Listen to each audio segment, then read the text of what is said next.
to the Rory. I'm a gangster, but I What's up, everybody? Welcome back to this week's episode of Process Sports Radio. I'm your host, Justin. I got a great show lined up for you guys today. We actually have a special guest, even though he's not live. One of my buddies named Manveer came on the show. We pre-recorded some stuff on the weekend. So we're going to be talking about Vince Carter's legacy. We're going to touch on that. And we're also going to touch on the NBA NHL restart. So shout out to Manveer for coming on. But before I get started, guys, please like and subscribe to this video on YouTube. Please subscribe to my YouTube channel, like I just said. Please check out my new website, processportsradio.com. I got some big stuff coming up, more interviews with different people. I also got a possible merch drop, hint, hint, wink, wink. But yeah, follow us on Instagram, Twitter, Facebook, you know the drill. Spotify, Apple Podcasts, Google Podcasts, wherever you want to listen to it, you know where to find me. So yeah, let's jump right in. So I don't know if you guys remember last week on Thursday, the NFL. Jesus Christ. All the different sports mix me up. But the NHL. The NHL had its draft lottery. And by all means, what a draft lottery it was. A really, really surprising and crazy draft lottery where a considered playoff team is going to get the number one pick. Yes. So for those of you guys that don't remember, the NHL has 24 teams in each conference that are playing in a play-in where a select group of each are going to be playing in a play-in tournament, best 3 out of 5. For all you Canucks fans, you know that we are playing the Minnesota Wild and possible playoff berth or possible, first overall pick. And by that I mean is the placeholder team won the first pick. They won the lottery. So ahead of, the crappy teams like Detroit or Ottawa or whatever, that placeholder team won the lottery. So what that means is basically after this play-in round is done, all the teams that had lost in that play-in round will get re-lotteried. And then the winner of that lottery will win the number one pick. So a team like the Canucks could win the number one pick. A team like the Maple Leafs could win the number one pick. Pittsburgh, Winnipeg, Montreal, Edmonton, Chicago, all these teams are in the mix to win the first overall pick, Alexis Lafreniere, who is a stud, who is a bona fide number one pick. He's been that way for the last couple of years. So whoever wins this is going to get a really, really big boost. And it's funny looking at Canucks Twitter and just local Twitter about the Canucks and stuff like that, seeing that a lot of fans would rather the Canucks lose this series and win the first overall pick. Now, I'm not a big fan of that proponent because we know the Canucks lucked in draft lotteries. They're not going to get the first pick. I'd rather see this team make a run in the playoffs. That's a bigger positive to me. That's taking a step forward. Getting the first overall pick in a draft is kind of taking a step back, in my opinion. Yes, you get Lafreniere, but the Canucks really don't need more wingers. They need defense, right? So I don't think that tanking and all this team tank notion is the right thing to do out there for Canucks Nation, because I'd rather see them progress forward and win a round, play in a competitive playoff series against Colorado, possibly beat a Colorado, right?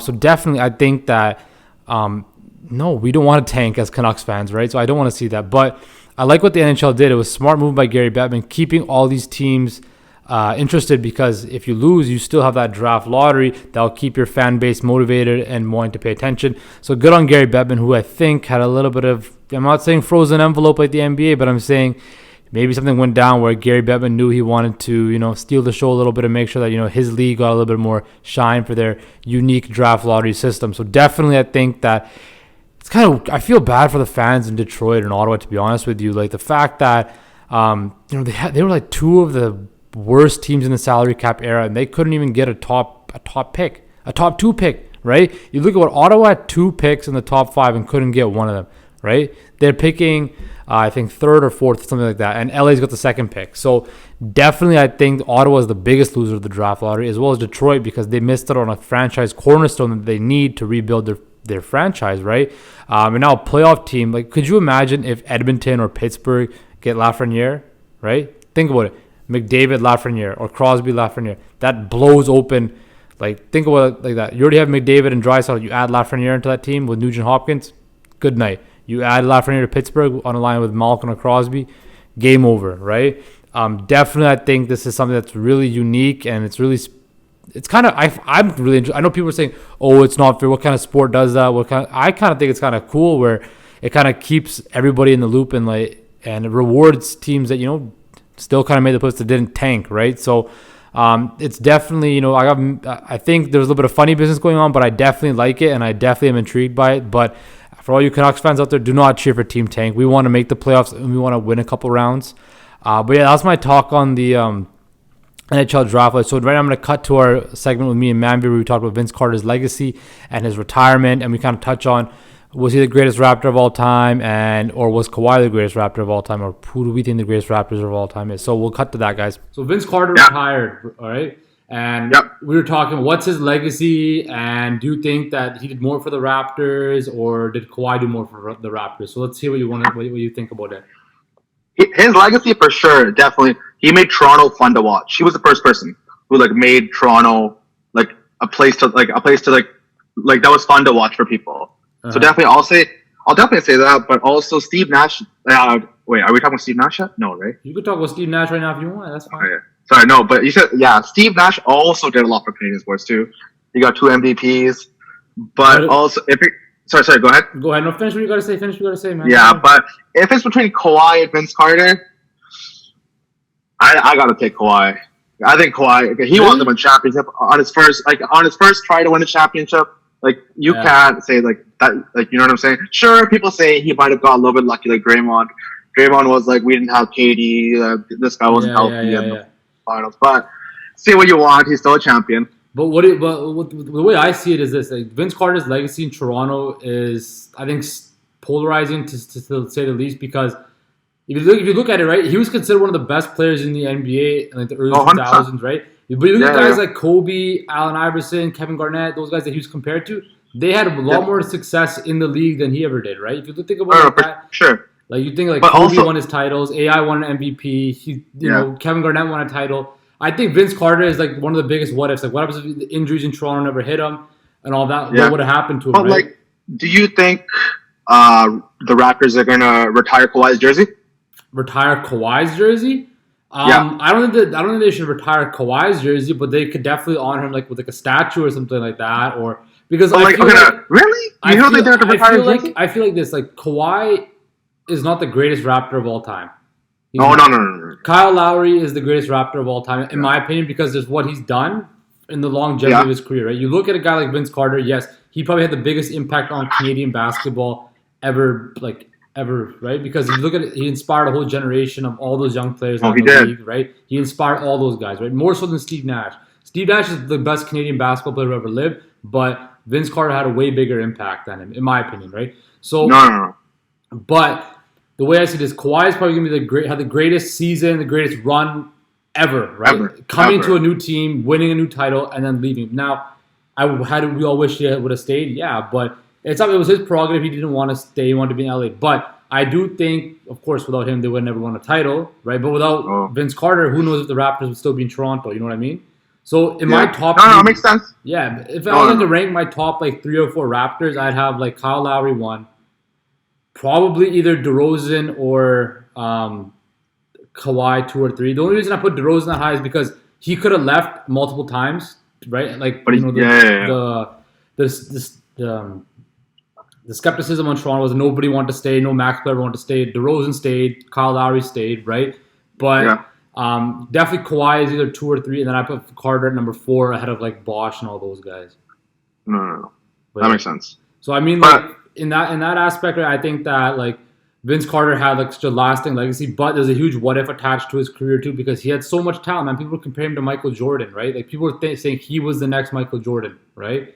And he never really lived up to that hype or whatever, whether it was poorly run Toronto teams or not enough help in New Jersey. And then after he kind of left New Jersey, you kind of knew his career was going back down the tubes. Now it's still amazing. He played 22 years playing with all those different teams and developing a role as a veteran leader, right? Which is something that he really, something like Grant Hill did too. Grant Hill was a superstar, and then he got injured, but then he crafted a really good career as a role player. Right? That's something that Vince Carter was able to do. On Cam Newton. So if those of you guys that don't know, the former MVP, Carolina Panthers franchise quarterback, just signed with the New England Patriots, Tom Brady's former team. Of course, Bill Belichick and the 6-time Super Bowl champion New England Patriots just signed Cam Newton. And I think it was good to see Cam Newton get signed. He deserved to get signed. He deserved to get another chance, right? I think any MVP deserves another chance. He had injuries and stuff like that. But I don't think that this was the right place for him to be. If you look at the Patriots system, their offensive system that Josh McDaniels and Bill Belichick run, it's very precision-based. It's not no throwing the long ball. Of course, they didn't rush the quarterback or anything like that because they had Brady. But it's not going to be like Cam in Carolina, where he was running, quarterback runs right up the middle with linebackers, safeties hitting him, right? He's not going to be doing that. He's got to maintain his health, right? It's going to be an adjustment for him. And I don't think that the Patriots. I think the Patriots would have been better if they had kept Stidham. Definitely an interesting move, and much props to them for giving Cam a chance, right? But I don't think that this is not going to be Cam of 2015. It's not going to be Cam MVP. Basically, this is going to be a system that Cam's never played in before. It's not tailored to him. It's not like Carolina or Auburn, where the offenses were built around him. This is built around the system, the Patriot way, right?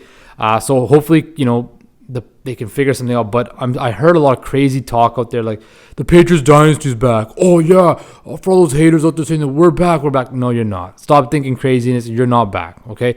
Who are your wide receivers right now, Patriot fans? Who are your wide? And if you say Julian Edelman is the number one wide receiver, you are clearly one of the most delusional people out there, and you don't know anything about football. Julian Edelman is not a number one receiver in the NFL, period. He's not a number two, he's a number three. And you will see this year, without Tom Brady, what Julian Edelman truly is, a slot receiver, and that's it, right? Who's Cam going to throw the ball to? They have probably the worst wide receiver core and probably the worst tight end core in the entire league. Who's Cam going to throw the ball to? Who? Pylons and trash. That's all he's going to throw it to, right? Yes, they have good backs like James White and Sonny Michel. I agree, right? But who's Cam going to throw the ball to? Nobody. This is not going to be some sort of renaissance and Cam's going to, throw 4,000 yards, 30 touchdowns, and run for another 5 touchdowns. That's not going to happen, right? It's not going to happen. For all you Patriot fans there, I'm sorry. No playoffs, no division win, no nothing. You guys aren't better than Buffalo. Hell, I don't even think you guys are better than Miami, right? And that's something that you'll never hear again. Even the Jets, right? I don't think the Patriots, this move took them from 5-11 tanking closer to Trevor Lawrence to 7-9, 8-8 mediocre. Now, this is what I want to say about Cam. It's smart by Cam. You know why? Because he's shown that he's putting the work in, getting healthy, getting back in the gym, working out, throwing with OBJ, playing basketball with Todd Gurley, right? It shows that he has a level of commitment that he wants to come back to be successful. And for Cam, not so much wins and losses, I think this year's the biggest thing is to show that he's healthy. If Cam can prove that he's healthy and that his arm strength is back and he's committed to winning and being successful, I guarantee you, if Cam is successful this year, not saying that the Patriots are going to make the playoffs or anything like that, but if Cam can prove he can play and he's fully healthy, I guarantee you a team next offseason will give Cam a shot at a starting quarterback job and give him a decent contract, right? He won't have to sign for the minimum, right? He'll actually get a decent contract. But like I said, Patriot fans, you're not going far this year. I'm sorry. Your dynasty's over. It's done. The Bucks are going to be better than you guys this year, so pump the brakes a little bit out there, Patriot Nation. I'm sorry to let you know you guys aren't going nowhere. But definitely for Cam, hopefully he can stay healthy and prove that he has his skill set isn't diminished and he's still not the same Cam of 2015, but close enough where he can still prove he's a starting quarterback. Lastly, I wanted to cut to mine and Manveer segment with the NHL and NBA reset and give you our predictions and stuff like that. This is serious now. Like, it's not well, like a game. You think about it like this, Rand. Like, you think about LeBron. He knows this is like he's running out of chances to win a title now, right? But they're ready right now. Like that team is gonna. I feel like Lakers are gonna win the whole thing. Like, I don't even think it's like the only team that could maybe have a chance is the Bucks. Nah, dude. The way I see it is this. The way I see it breaking down like this. I see the West. The West is gonna be the Clippers or the Lakers. They're going to fight it out for the Western Conference title, right? In the East, bro, it's not even going to be the Bucks. The Bucks are not going to make it to the finals, bro. Have you ever seen Paul George in the playoffs? Huh? I've seen Paul George in the playoffs, yeah. But have you seen Kawhi Leonard in the playoffs? But nah. But okay, no, I've seen him in the playoffs. He's good. I know Paul George, but that's the thing. It's fine with Paul George. The thing why it didn't work in Indiana was he was the main guy in Indiana. He couldn't. He was good. They were good to their. They were good, but Paul George couldn't put a team on his back and carry him like that. In Oklahoma City, right? You had him and Russ. Russ has tunnel vision, right? And he's just gonna go at it like all that, right? And yeah. Paul. But George, even go ahead. Sorry, go ahead. No, but the thing with Paul George is, I think Paul George and AD can substitute because AD. I don't think AD's got that dog in him to be the leader of a championship team, right? He's not that guy, bro. He's not that guy, right? That's LeBron. LeBron and Kawhi are going to go at it, and Paul George and, Anthony Davis will go at it. I feel that, yes, Anthony Davis is better than Paul George, but Anthony Davis is injury prone, bro. Anthony Davis can get hurt at any point in time, though. But right? that could be anyone though. That could be anyone. Anybody, yeah. But Anthony Davis is injury prone, bro. Like and but like he I think he'll be fine this year unless something have bad you ever really happens. seen Anthony Davis in high pressure playoff moments? Have you ever really seen him in any of that? No, he's always exactly. lost. He's been in the league this long and he's never really been tested like this. He look at like Kevin Love when he was thrusted into that position, right? When he came to Cleveland, he struggled in the playoffs too, man. Like he was like he sucked, garbage. He was like a decoy. No, he was. He basically was a third option. Right now, I'm not saying that Anthony Davis. He might have been a fourth option. Man. Sometimes like J.R. Smith was just a better option. J.R. Smith was key to that championship. It looks like J.R. is going to join the Lakers anyway. That's fuck. I don't know about that. But even Nick Young. They're not seeing Nick Young. I don't think Nick Young's going to come back in the league like that. I hope he does. But going back to like prediction wise for the NBA, man, like I think like the Bucks are not going to make the finals because the Bucks I don't trust their secondary, man. Like you have Giannis, right? But once you shut Giannis down, what else do you have? You really going to trust Chris Middleton or Eric Bledsoe? No, you're not. You can trust, but look if they get going shooting wise, they can all shoot. But look what happened last year against the Raptors, right? Once they shut Giannis down, what happened? They lost 4 straight games. Yeah, that's true. Right? Once they shut Giannis down, right, and they made the other players try to make shots and win them the game, they couldn't do it. They lost. They got outclassed by defense. And I think I think the Raptors and the Celtics have a better starting 5 unit and plays together as a whole team unit than the Bucks do. The Bucks are the best player, right? But I definitely think that the Raptors have played better team defense. The Raptors have playoff experience. The Celtics are just super talented, man. They have 5 guys on their roster that can get you 20 points every night if they wanted to, right? Yeah. So I think it's going to be like a Lakers-Raptors final, right? But I wouldn't be surprised if it's either Boston or the Clippers either, right? Either one of those teams. Oh, yeah. But I definitely think the Lakers should win. I think LeBron's going to take it to another level. I don't know. LeBron has to come to play if he wants to win. Yeah. What about the NHL? Who do you think is going to win the NHL? Pittsburgh. I would say Pittsburgh. You think Pittsburgh's going to win? I hope so. But what do you think? Why do you think? No, I always think Pittsburgh. I think they have I feel like their speed is, I don't think anyone can just catch up with them. And that's what they're all about. They've always been about, even when they won back-to-back championships, they're always like the fastest ones on the ice. Yeah. I definitely think that. I hope that they take it. I can see Pittsburgh winning because everybody's going to be well rested, like Crosby, Malkin, all of them are all going to be rested. But I think a team like the Rangers, bro, could get hot because they got Panarin and they got Lundqvist in net, right? You think in these 5-game series that we play, you don't think Carey Price can shut the Penguins down in 5 games? They only got to win 3 games. Like that's totally possible. I don't know, but let's see. I want to see what's going to happen. I think the NHL is a lot more unpredictable than because anything can go in. Anything can go into the talent disparity between every team, right? That the parity in the NHL is way better parity than the NBA, right? Like any team, the Canucks could win, bro. Like I wouldn't be surprised if the Canucks got on a run like that. No, they're not. I don't think they're gonna win. I don't think the Canucks. I don't even think they have honestly, I really hope they do win the qualifying round. I really hope they do. Like even if they go to the second round, I'll be happy. The Canucks. I think Canucks definitely they'll beat Minnesota, but they'll definitely. I don't know if they'll beat Colorado, but I definitely think they'll beat Minnesota and make the playoffs. And I would want them to, like, considering what's even going on with this draft lottery thing, like, I think that's crazy. The draft lottery thing, I like it. That's fucked up. Yeah, it was crazy, right? Like, what type of league has, like, a playoff team, like, literally win the first overall pick, right? Like, think about it. We're talking about Pittsburgh, right? What if they lose, right? And they get Lafreniere. Yeah. Then their window is back wide open, bro. They have a brand new winger to put on the line with Crosby, right? Or even, like, you look at, like a team like Montreal, they could get Lafreniere. Toronto. But I really hope that Canucks gets them. Like I really hope Canucks gets number 1 now.